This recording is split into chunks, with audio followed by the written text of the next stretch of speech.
Yes. Greetings and welcome, everyone. It's AYCG Gamecast, episode 489. I'm one of your hosts, Jim Gass, joined by Mike Sneedy.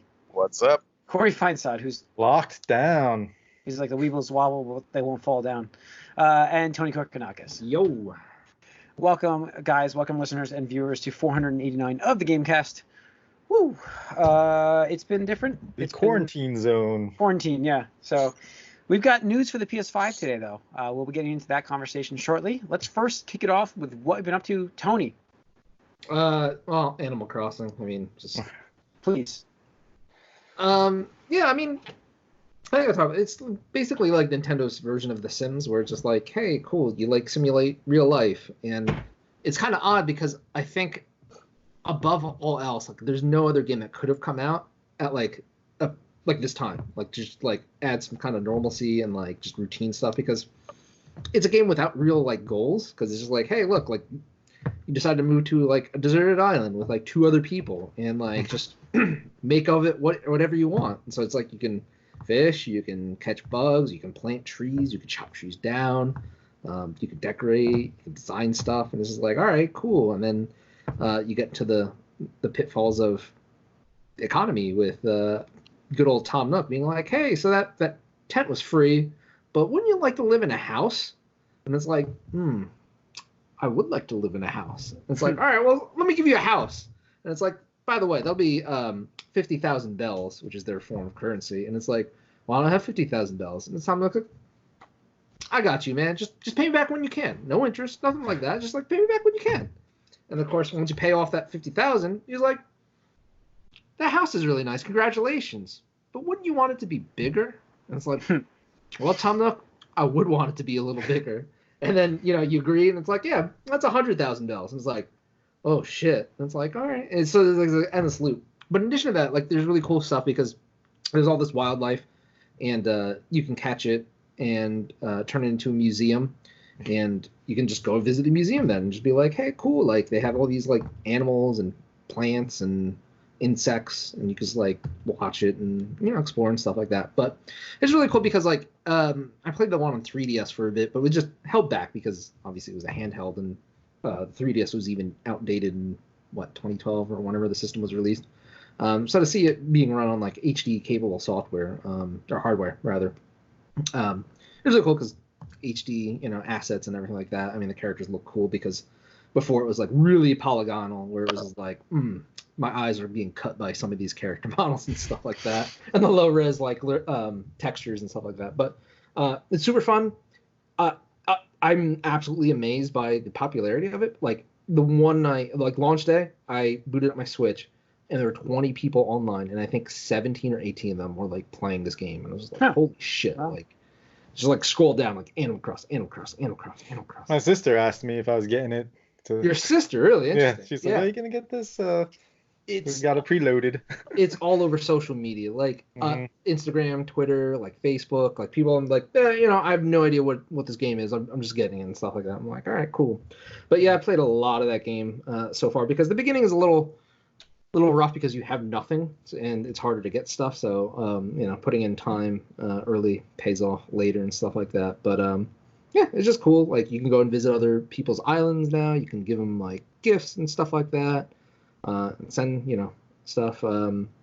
Honestly, one of the most terrifying parts is there's a tarantula that comes out at night sometimes, and you want to catch it because A, it's rare, B, you could sell it for like a lot of money, but it's one of those things where like it's basically a monster. It's the equivalent to like, I don't know, a creeper. Tyrant or a creeper or something like that. Because like if you miss your net, you're dead. Like it just turns around and just bites you, one hit KO, and you're just like fuck. Like you don't really die. It's just like you pass out and then you wake up, right outside your house. So it's just like, okay, stuff like that.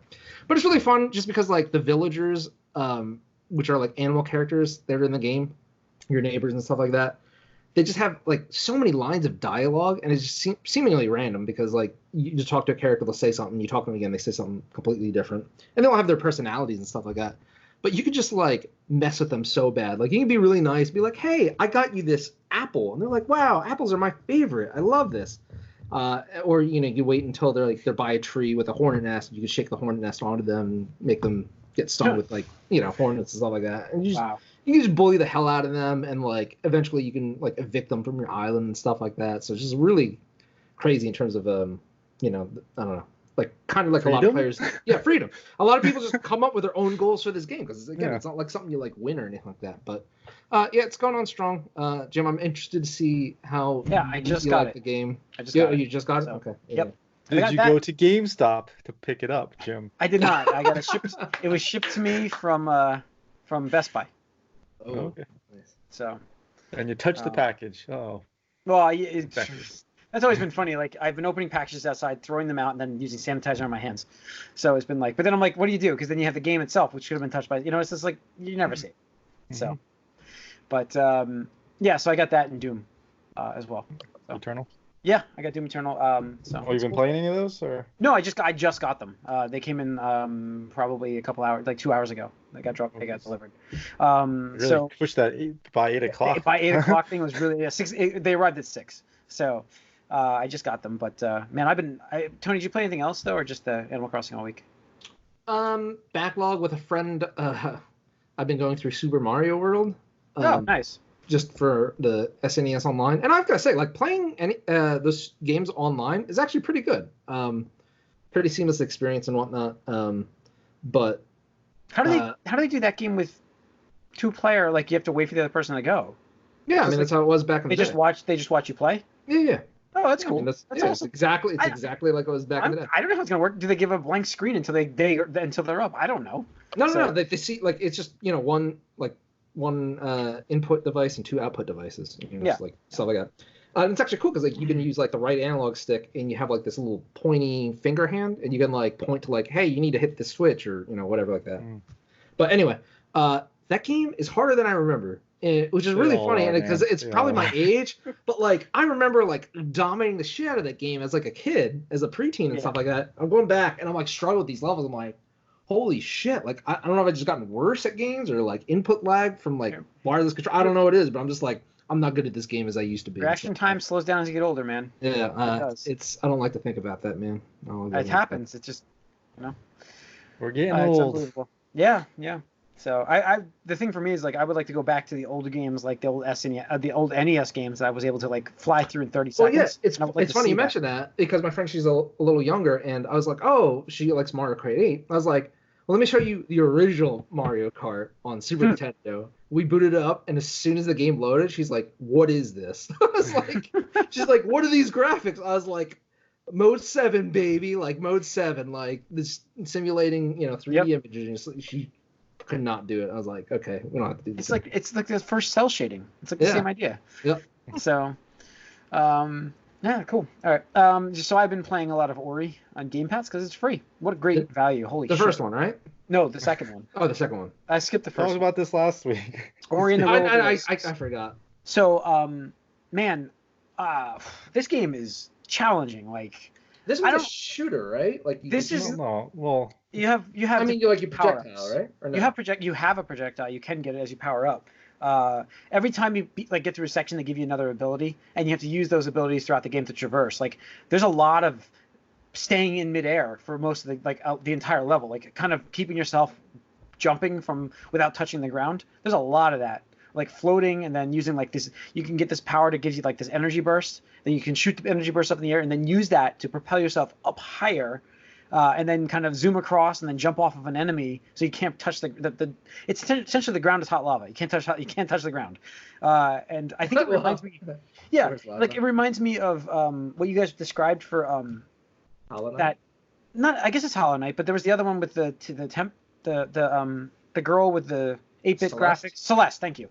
Yeah, it reminds me of what you were telling me about that, where there's levels where you can't even touch the ground in. Like I just beat this one section. Like I was so frustrated because of the puzzle. Like I knew what I had to do, but I couldn't. I just couldn't do it. Like you have to time the jumps, but there's piranha planets that close on you. So if you touch them, they start to close, and you have to get off of them quick.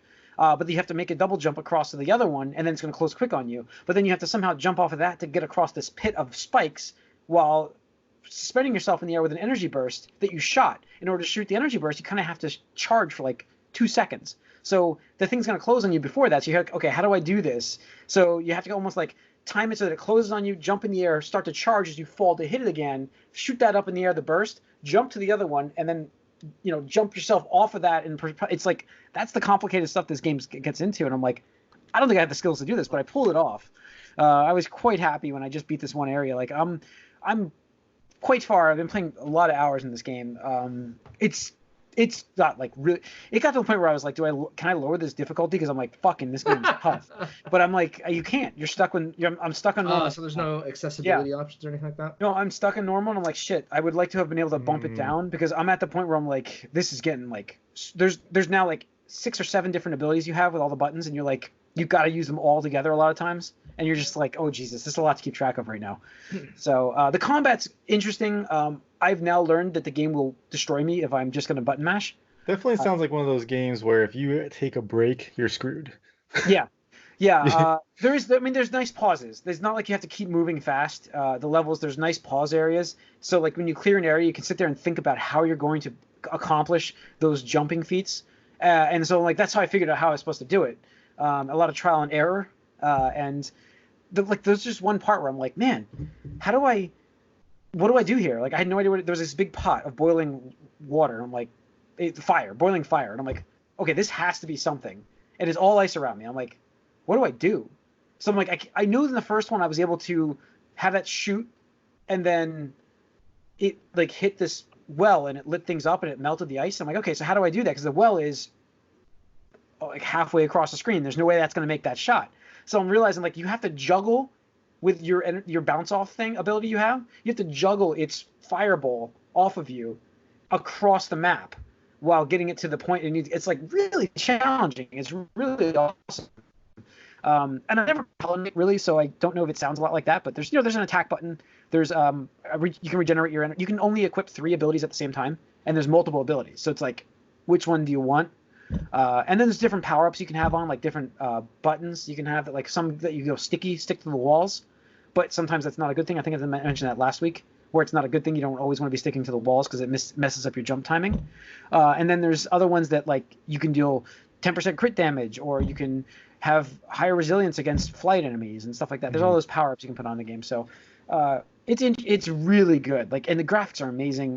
The story is really powerful story. Like it's cutesy, but it's also like it's not really kiddie-ish though. I mean, there's like some serious like stuff happening where you're like, okay, I have to save these people, and it's so it's got like a cutesy look to it, but definitely mixes that adult style. It's great for me because I also feel like I can play it here with a 7-year-old, and she has no idea really that there's like a powerful story behind it because it looks cute. So I'm really enjoying this game quite a bit. I think it's fantastic. Yeah, that's cool. I need to play the first one still. I want to try that one. Yeah, I think that if I had played that, it would give me a lot, because I heard that the first my first section of this game basically was all of those abilities from the first game. You get them all back, and you're just learning to time that together again. And now like this whole like second 2/3 of the game is like all new abilities. And you have to use all the old stuff with the new stuff and mix it all together. And it just, so, wow. Yeah, so I'm really liking it for the price of free. It's fantastic value. Well, $1 a month. Yeah, $1 a month. Fantastic value, though, man. Like, I can't talk enough about how good a value Game Pass is. Like, going forward for me, I mean, the Xbox Series X, like, I think that's the first purchase for me just because of the value of everything, like the backlog and the Game Pass. Even though there will be more PS5 exclusives, we don't know when they're coming. Unless they launch with all these things, then it's a completely different story. But if you at launch have like one exclusive game for the PS5, I think I'm passing on that and getting the Series X. So if they come out in time. So that's personally, but so that's it for me really. I've been playing that game like crazy. Oh, and I bought the 7-year-old here Just Dance because we're stuck in the house a lot of times. So playing Just Dance, and that's hilarious. Like I said, good movement, good motion. I said that on Discord. Like it's a good little exercise run if you want to just kind of get some cardio going. Because I'm not able to exercise because I can't go to the gym as much. So I have my. Are they even open? I don't even think gyms are open. You can't. But I have my own like exercise weights and stuff here now, so I'm using that. But I don't do that every day, so I'm like, this is a good mix to Just Dance stuff. And the game's pretty fun, but I wish they had more kids stuff. There's a little bit. Some of these songs are like, you should not be dancing that way. We're not playing. I think they do have a Just. They did have a Just Kids. They do, but it's like there's like 20 songs, and you're like, this is stupid. Like she's gonna be tired of this game in like 5 seconds. So I have to kind of like pick out the song. I don't know, man. Like kids, they'll listen to the same shit. Like, Well, no, I mean, she loves to play the same songs, but it sucks. Like one of the songs she really likes, the dancing in it is not 7-year-old dance. She's not allowed to play that song. So Why not? yeah, no. What song is that? Kill It, I think it's called. What? It's called like Kill It. It's some like weird techno song. All right. But it's good. But she can't play that song. So that's it for me, really. Corey. Well, as you guys know, I've been much more into the tabletop stuff recently, so been trying to coordinate like virtual meetups with people to do tabletop gaming because there are a lot of alternatives out there, and obviously they're becoming much more prevalent in the current events that are going on. So Tabletop Simulator has been a big one. Kind of been one of those things that was just collecting dust for me because I bought it way back in the day and used it a couple times. Dude, I'm so mad at you. I'm so mad at you. I've mentioned this to you several times before this corona outbreak. Yeah, sure. I mean, that's what we talk about. Rules are out the window, man. Rules are out the window. Like, you have to adapt. And so we're adapting and Adapt. hey, let's Improvise. do it, man. Overcome.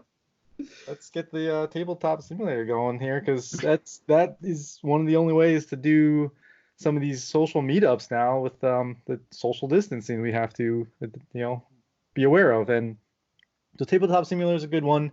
There's Tabletopia and there's Board Game Arena, which is a website you can do on your phone, which is pretty good, and that automates a lot of the stuff. I do think Tabletop Simulator is the best one in my opinion. It is. You can usually find it for $10, so it's not bad. It's just a big physics engine essentially, but so many people just create these amazing renditions of these board games, which are almost like better sometimes than the board games because of the setup, and teardown is non-existent because they're doing it for you. Click, click. Exactly. And although I would much prefer to meet in person, play games, this has been a way to kind of combat. Yeah, and so I have to just give a big shout out to those people that have been pushing this out and creating these games, because played a bunch of really good games, and there's a lot of meetups out there. There's actually a Discord specifically for tabletop meeting, like people looking to play tabletop games, like TTS Club. So it's been great. We definitely should do that one day because I think it'd be a lot of fun. Yeah, absolutely. And again, the Tabletop Simulator is free. I mean, it's paid for, but most of the stuff you can get on there is free. Like there are games that cost. It's all mods and stuff like that. Yeah, exactly. People are creating this. Like one specifically, Nemesis, which is going for like ridiculous amounts of money on eBay. Like the game was $90 essentially. At retail, it's $150, but it goes for $700 plus right now. Okay. Although with what's going on now, probably dropping. Yeah. But before all this stuff, like I saw one sold for over. Just like that one guy at PAX is probably still kicking himself in the butt, or no? No, well, he actually went out and bought it for $500, and then he saw someone else sell it for $750, $800. He's like, "Oh, I got a good deal." Didn't he have it in his hands for like 120 or something like that? $150. It was $150 in his hands. Yep. All right. Nope. And then he put it down, and then we met the two people who bought it. Which is hilarious. But yeah. So anyway, that's what I'm up to. Mike, what have you been playing? Some more Apex Legends, Battlefront 2. I would have played some more of the Telltale Batman the second season, but for some reason they don't have save slots in this. I don't understand why, but so I started over because I wanted to do it like with Ashley, like watching her, like helping me make decisions. So I did, but I erased my old game because there's no save slots unless I changed, I guess, profiles or something. Yeah, and I didn't bother with that, so I don't know how a game like made within the last like 10 years doesn't have save slots, but whatever. Yeah. And then also we Jackbox Party 3 was downloadable on Game Pass too.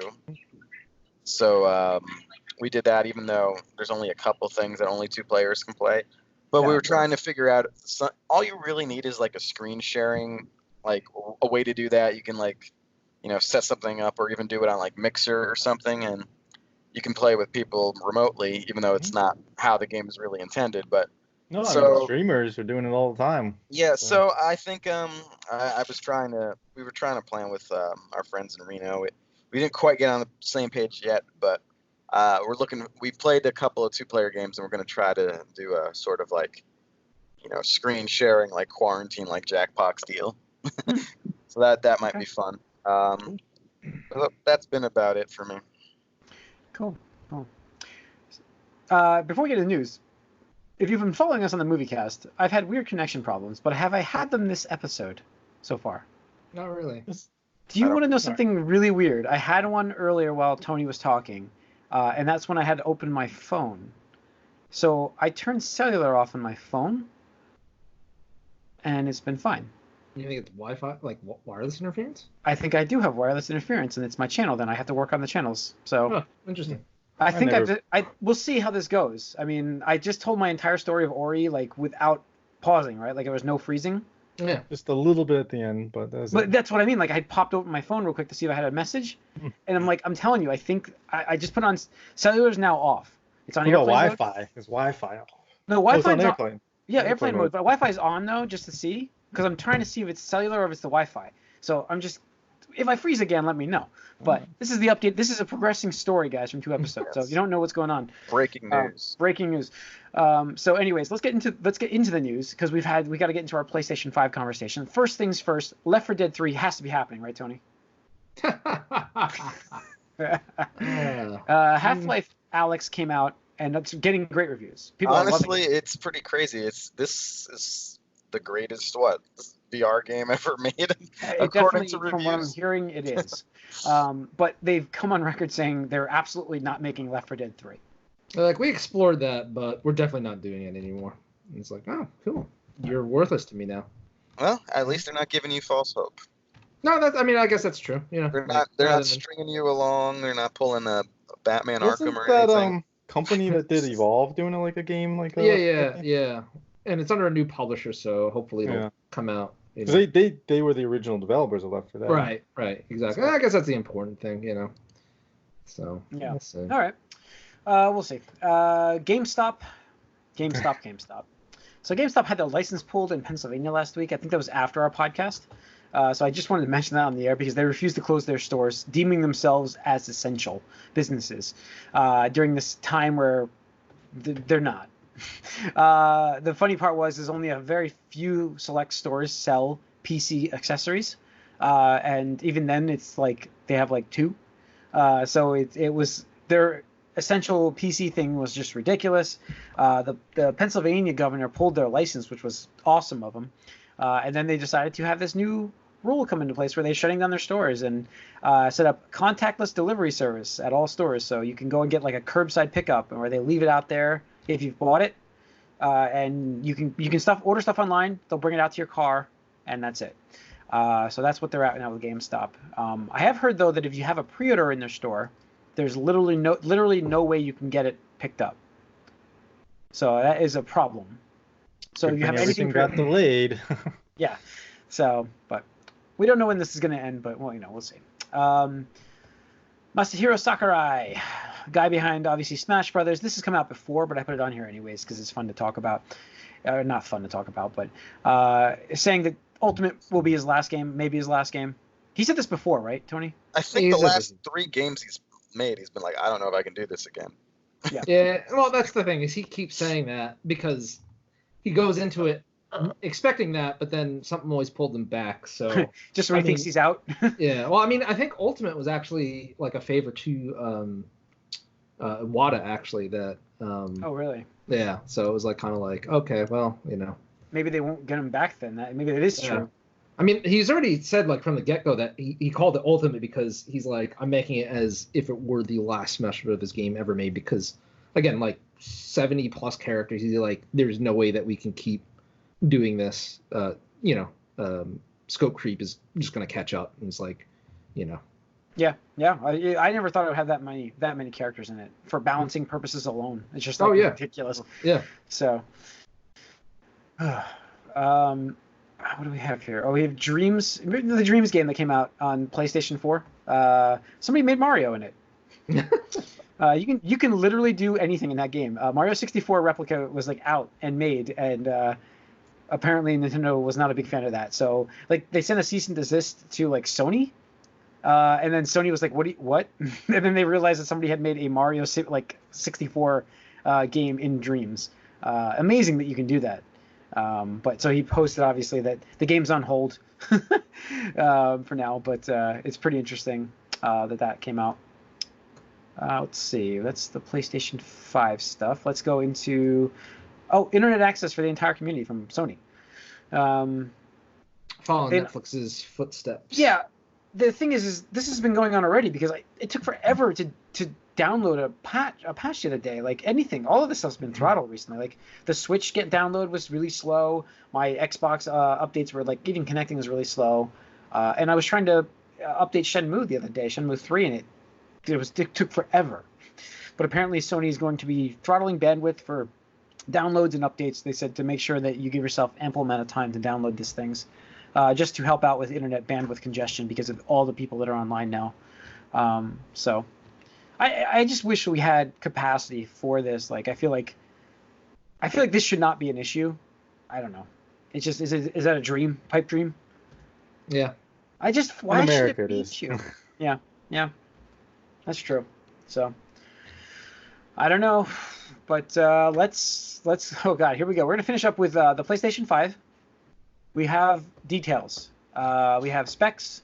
We have the unveiling of it. I think I posted the same article twice essentially, didn't I? Possibly. Yeah, maybe. Yeah, whatever. So we have the actual numbers for the PlayStation 5. Now this reveal, I was excited to watch until 30 seconds into the reveal, and Mark Cerny was up there, and it's just so dry. I think. Oh, not your phone. Watching, she's like, "What? Ah!" I was like, "What are?" She came in while I was watching the Cerny thing. I didn't watch it live. I watched it the next day, and I didn't read anything about it. I made sure it was new to me. But I was watching. She's like, "What are you watching?" I'm like, "I'm watching somebody talk about something they think everybody in the world is mega interested in, but don't realize they're not really that interested in." Yeah. Like he's so passionate about talking about this, but it's so technical that you just can't stay. Right. Well, I mean, that's the thing is, remember, this was originally probably supposed to be presented at Game Developers Conference. It's not really meant for a wide audience. It was not meant given to be. the circumstances. Yeah. However, the thing is, Sony obviously should have either delayed this or came out with PlayStation 5 like breakdown like Xbox, like Microsoft did with Xbox Series X, because in my opinion, this is a terrible first experience for the system and the name and everything like that. It's just like people tuning in because I mean that's what it is. Like there's like PlayStation 5, like okay, cool, and then you have some nerd fucking talking nerd shit, and it's just like, are you gonna show me a game? No, cool. Like, I mean, at least with Microsoft, like they show you the system. Yeah. They have like a nice little sizzle reel. They don't even show you games, but they're like more power, more everything. It looks sexy. And well, stuff it's like that. the whole Apple approach too. Like when you watch an Apple event, you're excited to see what they're showing you, and like the phone. Look at this cool phone; it's so sleek. And you get the guy talking about, "Ooh, these designs are the slimmest we've ever put in." Yeah. And it's like, it's like a show. It's for show. You got some hype men mixed into it. And you got people out there that can speak to an audience and get them to a product they want to sell, and get them interested to the mass, like all the mass general audience, not necessarily market. Thank you. Not necessarily the people who care about teraflops and ray tracing and those types of things, and I mean custom made SSD that they got and what how many cores they had. Like, people don't care about that. They just want to see the games and the system. Yeah, like, do my graphics better than this other thing? Yes, cool. Yeah, cool. Yeah, so going into the numbers here, obviously the presentation was not great, but it was meant for GDC, for the private developers, not for us. I really hope they have it revealed soon, because I don't see why they haven't revealed the console yet. Like, I feel like, is the design not finished? Is that what we're dealing with right now, or they're not sure when it's going to get produced? I don't know.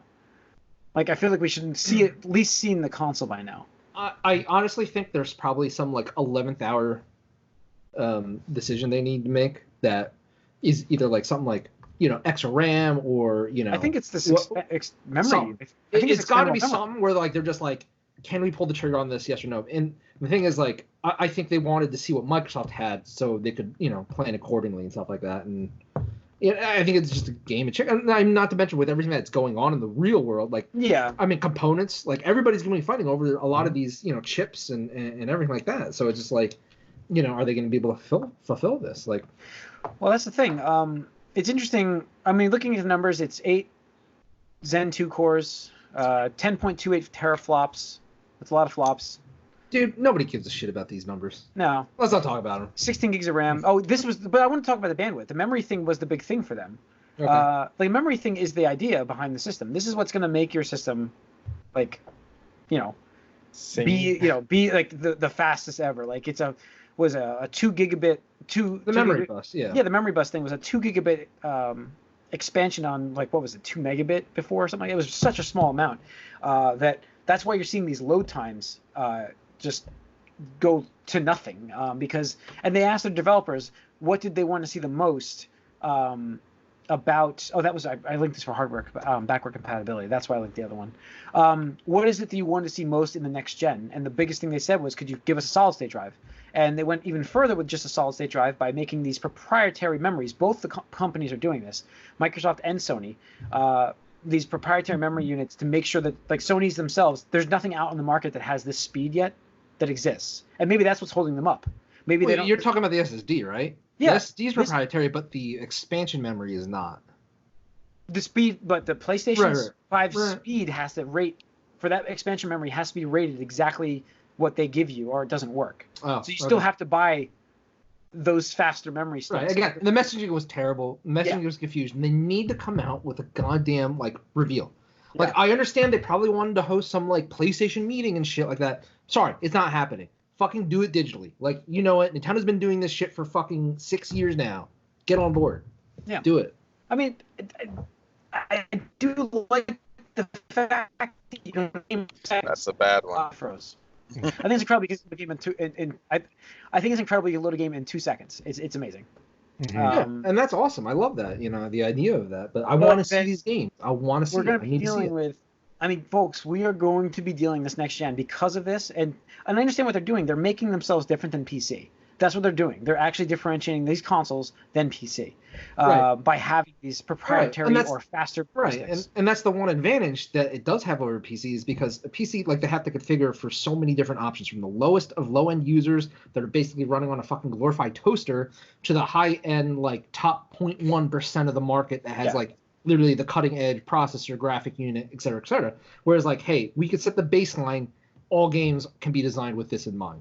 So, I think the big takeaways from the event for me were that they are going to be building a system that is going to be super fast loading, so you're not spending all your time loading, and it's going to be very easy to develop for. Yeah. So that to me, like, time, makes it more intriguing, because if the developers have a better time of making their games, they maybe can unlock its true potential quicker. We'll get to see the games look even better faster. So I just want to see them take advantage of the hardware quicker, because just because in early first year or two of a system, you get just kind of like higher res games that are older. Yeah, absolutely. That's what it's going to be. Higher res PS4 games. But they shouldn't be this time around, because this time around it's easier to develop than PlayStation 4. Yeah.